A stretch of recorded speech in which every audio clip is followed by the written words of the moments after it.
Inshallah, in this brief talk before the khutbah, I will share with you some reflections and some lessons from the 61st ayah of Surah Al-Baqarah.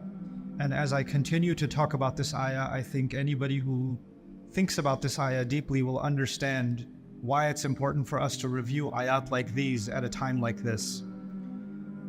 Allah Azza wa Jal is placing this ayah in a certain context.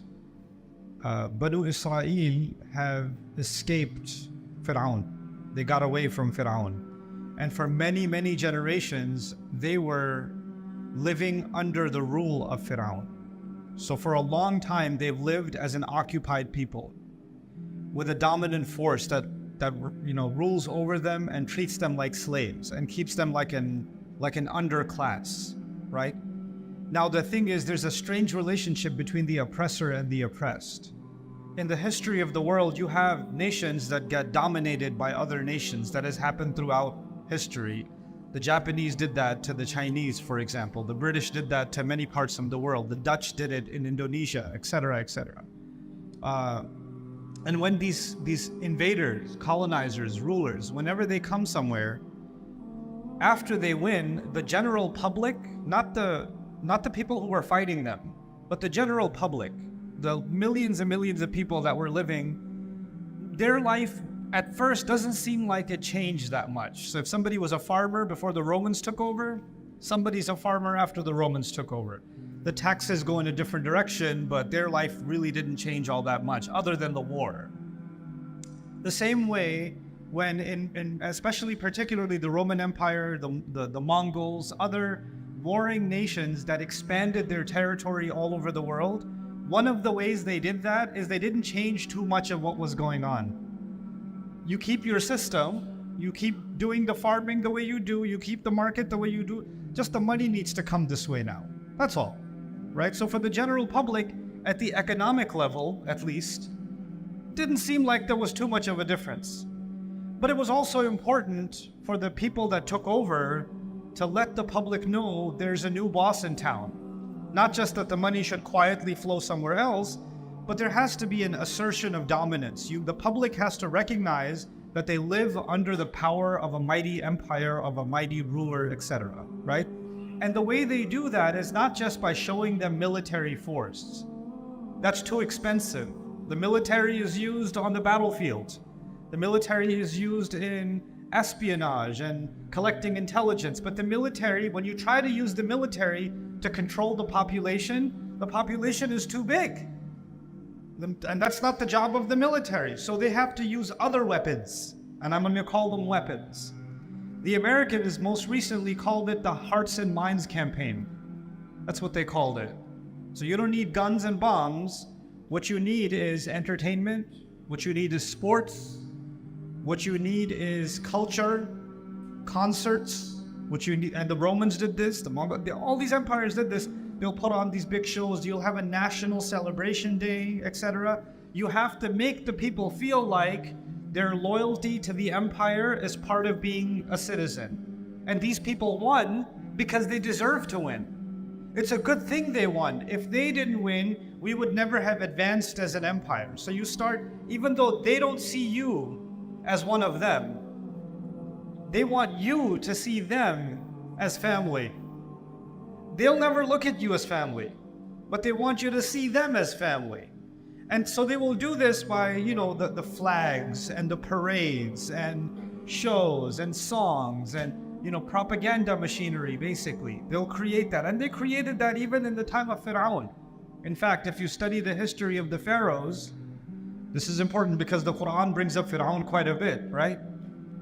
Fir'aun, if you know anything about the ancient Egyptian empire, they built a lot of very strange but very daunting, powerful monuments like the Sphinx and the pyramids and the obelisks and all these strange architectural structures that even now people go on tourist sites and they visit these places. And a lot of these places were built so if there were people traveling by sea and they would pass by or river, they could see on the banks of the river, oh, these people you don't want to mess with these people, look at what they built. It was a means of intimidation, right? And this is actually, In the Qur'an, Allah Azza wa Jalla describes even previous nations like the nation of Hud alayhi salam. They used to do this too, to carve idols and carve massive monuments for no other purpose but to create an image, an impression, right? And so it's a symbol of something. You know, when the United States, the rebels in the United States were fighting the British Empire, the French wanted to, because the French hate the British, so just to stick it to the English some more, they sent them the, you know, Lady Liberty, a symbol of the union between France and America. And what does Lady Liberty represent? Freedom. Freedom of speech, freedom of religion, freedom of expression, freedom of to be human as you wish to be, except in France that celebrates that freedom. You can't wear a hijab and get a job. You can't have a name Muhammad and get, you know, put your resume and you're not going to get a call back. The same guy, you know, Algerian guy, light-haired, light skin, his name is Abdul Karim. He applies for a job, can't get it, changes his name, you know, Jacques, François, and he sends it in and he gets a call right away. Freedom. But it's just a symbol. It's supposed to show people this is what we represent. This is what we celebrate, right? So it's done by means of a flag and all these other things. Now what happens to most of the public? Most of the public, what these empires did is they controlled the way these people think about the world. They wanted your worldview, if you lived in that time, they wanted your worldview to be shaped by them. They want you to see the world the way they want you to see it. And that was one of their most powerful weapons. The Israelites were slaves to the empire. They were slaves to Egypt. And Musa alayhi salam helped them break away from that slavery, and now they were free. They were in Sinai, they were in the desert. The military has drowned. The Egyptian army is gone. Now they're free. But they're not free. Because the real occupation was not the military occupation. The real occupation was the psychological occupation. They escaped physically, but they didn't escape mentally. They didn't escape mentally. So now they're free. Now I want to give you an analogy. If somebody was in jail, falsely accused, they got thrown in jail. And after 20 years of being in jail, they got out. When they got out, now they can see the sun again, they can eat normal food again, they can make friends again, right? Will they ever want to wear the jail uniform? I'm in the mood, I miss those clothes. Are you going to do that? Are you going to say, man, the way they made that mush that they used to give us for lunch, I miss that mush, man. I don't want to eat chicken. I don't want to eat beef. I don't want to have a barbecue. I want that old pot, that dirty pot, and I want to sit in a dark place where there's rats running around because I miss that, man. That was the life. Nobody would do that. Nobody will do that. In fact, even if they saw a rat or they saw a pot that looked like the pot from the time of jail, they might get triggered. That memory might come back and they might start remembering and maybe might even start crying that they remember that. The next time you see a police officer, they might have a panic inside their heart. I've lived through this. You know? They can't even drive by the old place where they used to be in prison. It reminds them of a terrible episode in their life they would rather forget. That is someone who got free and now wants to taste freedom. They want to taste freedom. Musa alayhi salam comes with them to the desert. It's a desert. It's not a garden. You don't have a lot of food options. You don't have a lot of weather, shade options. So Allah provided the shade, as you might know. ظَلَّلْنَا عَلَيْهِمُ الْغَمَامِ. Right? And then وَأَنزَلْنَا عَلَيْهِمُ الْمَنَّ وَالسَّلْوَى. Right? So Allah sent them manna and salwa. So the food is taken care of. So what you need to survive, water, which is the 12 springs. فَانْفَجَرَتْ مِنْهُ اثْنَتَا عَشْرَةَ عَيْنًا. The 12 springs have been given. Proteins have been given. You know, salwa is coming, the bird is coming. You can kill the bird, you can get the flesh of that bird. Your protein intake, your fat intake is covered. A salwa is the wheat that they're going to grow. So their protein, their carbs are covered, taken care of. It's a full nutritional plan. They can survive perfectly well and be hydrated, now with freedom. And these people that were free physically were still enslaved mentally. And they come to Musa alayhi salam in ayah number 61, and they say, وَإِذْ قُلْتُمْ, Allah says, and you people said to Musa, at the time when you said, لَن نَصْبِرَ عَلَى طَعَامٍ وَاحِدٍ, we can't just keep eating one kind of food. We don't have the patience to keep eating the same food over and over again. What's for lunch? Manna and salwa. What's for dinner? Salwa and manna. Same thing over and over again. I can't do this anymore. Come on. Let's have some variety. So they turned to Musa alayhi salam, and in this part of this complaint, they said, فَادْعُ لَنَا رَبَّكَ يُخْرِجْ لَنَا مِمَّا تُنْبِتُ الْأَرْضُ مِنْ بَقْلِهَا وَقِثَّائِهَا وَفُومِهَا وَعَدَسِهَا وَبَصَلِهَا. Said, why don't you go make dua to your Rabb? He should bring out some other variety of vegetables for us. Lentils, or to speak of dal, piyaz, some tarkari should be there, some masala should be. This is bland food. I can't keep eating this stuff. Can we place a better order with Allah? That's what they're asking. Now, why is this significant? Why did Allah mention all these names of these vegetables? Interestingly, these were popular vegetables in Egypt. And they saw their masters eating this food all the time. And they probably got some leftovers themselves. So I was giving you the analogy, they miss prison food. Right? Now you got free, but your brain is still in the jail cell, and you're asking for the food you used to enjoy in the jail cell, and you're telling your prophet, yeah, this freedom is nice, but can we go back to jail food? Can we have that again? And Musa alayhi salam did something remarkable here. By the way, it's not just the food. It's not just the food. We used to live under one of the greatest, mightiest empires on earth. Every other nation in the world was scared of Fir'aun. We had Fir'auni citizenship. We had an Egyptian passport. We had the green card. We had it all. And we gave all of that up, and now we're in the desert eating this bird and this bread. This is freedom? This is what you brought us to? We went from the #1 nation in the world, and you want us to live like this? You see, they were not the #1 nation in the world. They were slaves of the #1 nation in the world. But in their head, we're #1, baby. Because the slave owner wants to make you think that you're part of the empire, even though you're just the insect that they step on. You're just the insect that they step on. That's all you are. You'll have people that are, in American politics, for example, there are people that are crazy about Donald Trump. They're crazy about him. Christians that are more interested in Trump than Jesus. I've seen it. And these people can barely pay their electricity bill. They're barely getting by. But if Trump comes around, yeah, we love you. And he goes, I love you guys too. He doesn't love any of you. But he's very successful in making you believe that you need to love him. He's very successful. This is Fir'aun tactic. It's already there. So they were enslaved. They come out and they want the same old thing. They want what the colonizer, what the owner, what the former master gave them. And Musa alayhi salam said, "Ihbitu Misran." Now the word Misran is it's something. Misran in the Arabic language is countryside. You could say baladan, ardan, right? You could say wadiyan, you could say any word and this would work. But Allah chose the word Misran. With a tanween on it, Misran, you can hear the noon at the end, Misran. But the word for Egypt in Arabic is Misra. Misra, without the tanween. It's mamnu' min as-sarf. So those two words are very close to each other, but they don't mean the same thing. If you say Misra or Misru, it's Egypt. If you say Misrun or Misran, it's countryside. But the word is very close.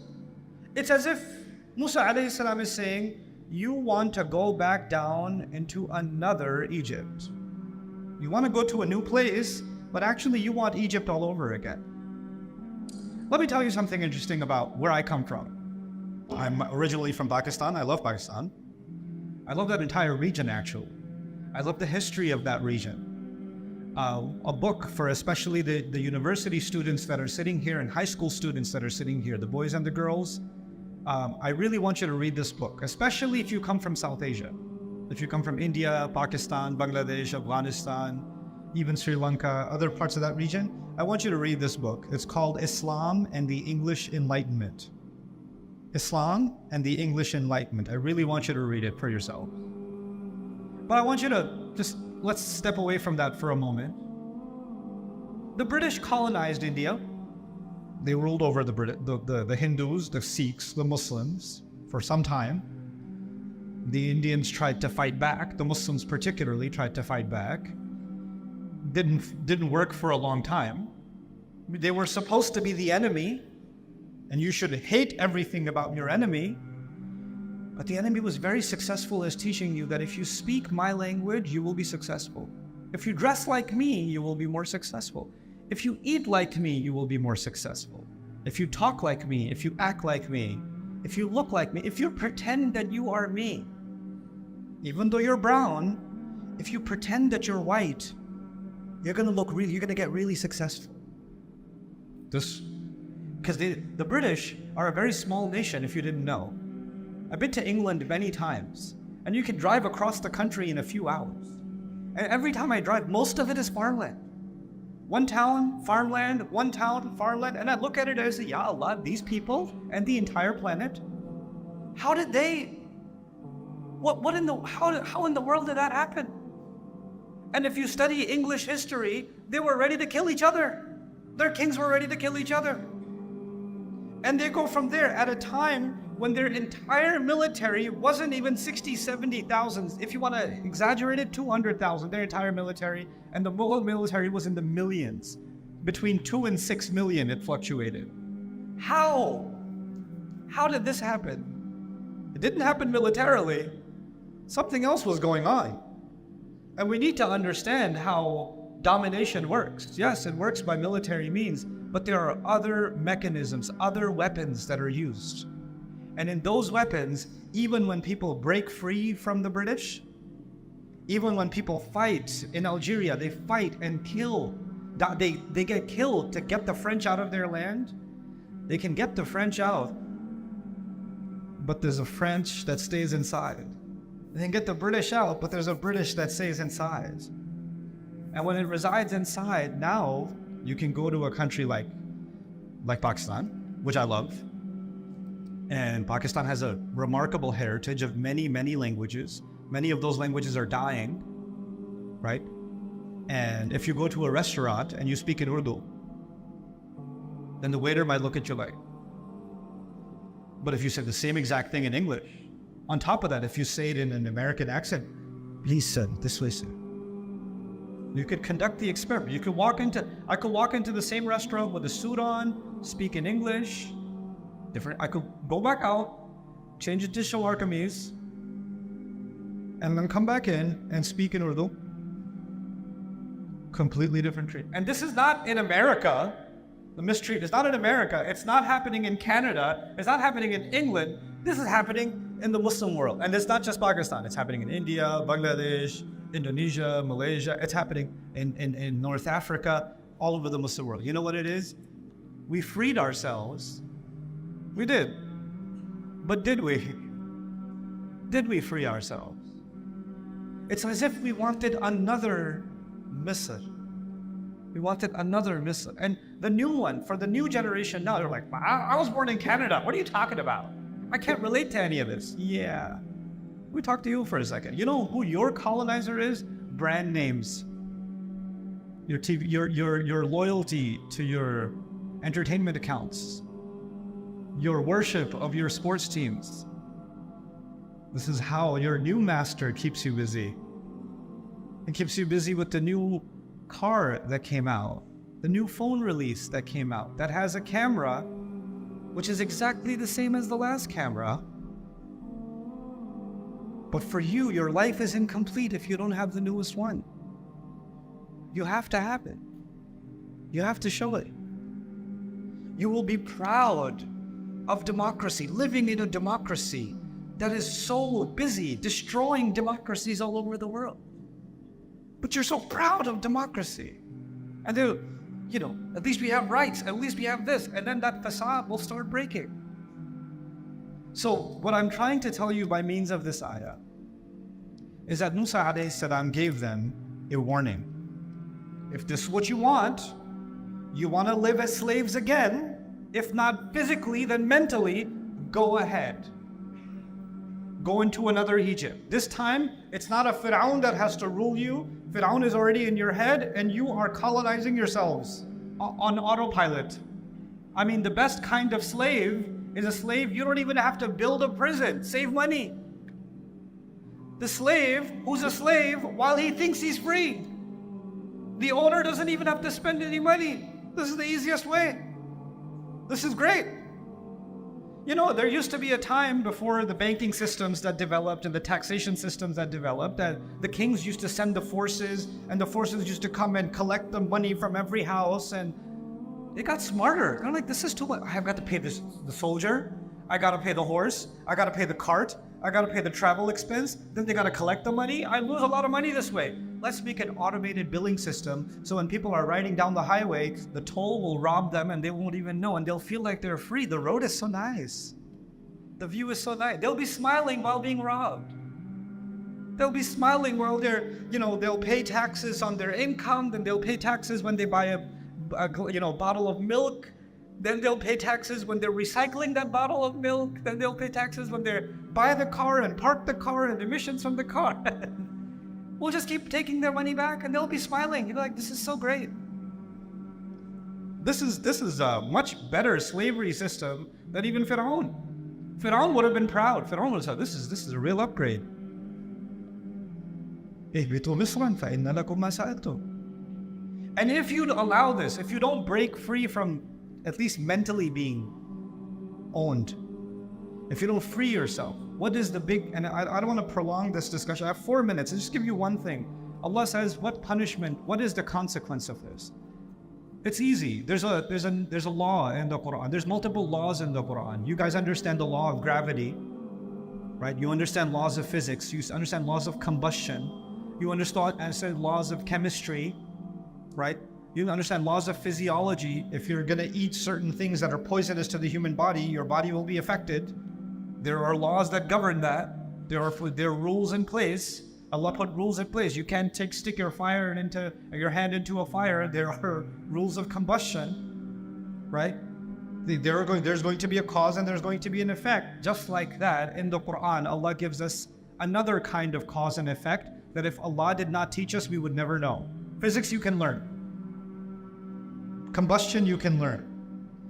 Anatomy you can learn. But there are other laws, just like those laws, with a cause and effect, that you cannot learn unless Allah teaches. وَيُعَلِّمُكُمْ مَا لَمْ تَكُونُوا تَعْلَمُونَ. He teaches you what you couldn't know yourself. Allah says, وَضُرِبَتْ عَلَيْهِمْ الذِّلَّةِ. الذِّلَّة was slapped on them, was struck on them. So I want you to understand this word, dhillah today. That's all. There's more, but if you understand dhillah, kafa. بالنسبة لكفى. So Allah says these people that wanted to be mentally colonized, they were struck with dhillah. So what in the world is dhillah? It comes from the Arabic word mudallal, tariqun mudallal. When a road, people step on it a lot and it becomes smooth. Like if you live in some place where there's not a lot of pavements and things like that, there's grass and weeds and things, and people walk and walk and walk, and between the weeds there's a path that becomes smooth. And there's nothing growing on it because people step on it so much, right? That would be tariqun mudallal, sahal yani. So it becomes stepped on so much it becomes smooth. Ha'itun dalil. They use it for a wall. Somebody built a wall to keep their neighbor out. But if they made the wall 1 foot tall, so the guy could just hop over, this is useless, it's too short. That kind of a wall is called ha'it dalil. It's too low. The same way baytun dalil. They say for a house, when you're buying real estate, you want to buy real estate on top of a hill or a little bit elevation, because if it rains, the water will come down. But if you bought your house at the bottom, everybody else's problem is not there. It becomes your problem. Your house is the one that gets flooded. That's baytun dalil in Arabic. They use this for dhul al-karam, for a necklace. In the necklace, they have these, cheap beads, but they have the pearl, or they have some expensive one that dangles at the bottom. So dulliyat ala qiduhu, the expensive ones dangle at the bottom. They're actually called dhulal, the ones that dangle at the bottom. So all these examples, And what are they, in a great lexicon of the Arabic language by Muhammad Hassan Jabal, he says, نقص ارتفاع الشيء. When someone used to be high and it became low, that is dhalil. Someone used to be strong, they became weak, that's dhalil. And in the social sense, someone used to have self-respect, and now they enjoy people stepping on them and keeping them low. That's dhalil. So what happened to Muslim cultures? Where if you pretend, there are cultures today, and I know I've visited them, I've had those conversations, Muslim cultures, where if a woman is wearing hijab, she's considered a villager, uneducated, and backwards. And the moment they act more, they want to act more American and more Western than Westerners. They don't even act that Western. Why? Because we want to feel like we're modern. We want to feel like we're modern. What's the biggest, you'll notice war-torn countries where entire, cities have been decimated. People have been destroyed. And those same people, their sense of value comes from, hey, I just bought, look at the brand of my belt. Look at these shoes. Look at this coat I got. This is where your value is coming from. The master says, buy from me, pay me taxes, and be proud of it too. How more dhalil can one get? How more low can one get? This is not about halal and haram. I want you to understand that. This is not about tahrim. This is about self-respect. This is about self-respect. And I'll conclude with this, every culture on earth is an extension of what was given to Adam alayhi salam. أنزلنا عليكم لباسا يواري سوآتكم وريشا. Adam alayhi salam was told, Allah has revealed clothing to you so it covers your privates. So whether you're dressed in Bangladeshi clothes, Pakistani clothes, Afghani clothes, American clothes, Canadian clothes, British clothes, Japanese clothes, all of them were actually started by what was given to Adam alayhi salam. And Allah gave us guidelines in His book and the sunnah of His messenger sallallahu alayhi wasallam to remove ignorance from the clothes, and you can wear decent clothes while being Japanese. You can wear decent clothes while being American. You can wear decent clothes while being Chinese or any other nation. It's not the cultures that were being rejected. It was the colonization that was being rejected. It was the ruler mindset, the worship of the ruler that was being rejected. And subhanAllah, we are living in amazing, amazing times. At this time, for us to contemplate ayat like these, especially for the young generation, they have an opportunity to break the colonization that has dominated the Muslim mind for well over a century. Muslims are a very powerful force on earth. We've been sleeping for a couple of 100 years. We've had a bad season. We've just had a bad season. But that doesn't mean we're weak. We're the sleeping giant. That's what we are. But we're starting to wake up. We're starting to wake up.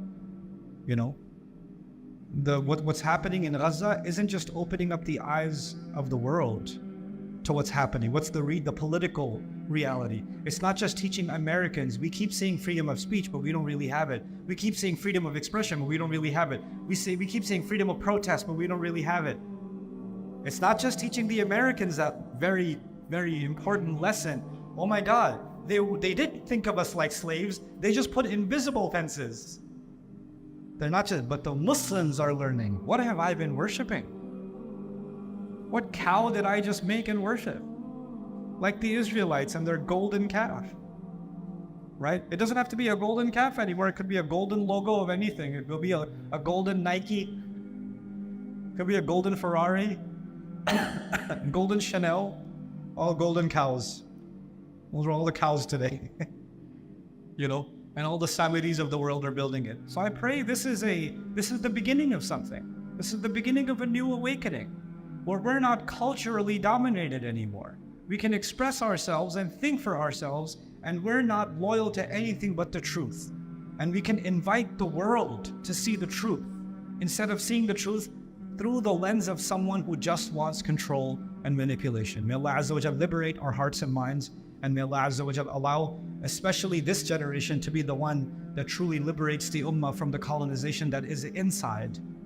not just the one that is outside. بارك الله لي ولكم في القرآن الحكيم ونفعني وإياكم بالآيات والذكر الحكيم.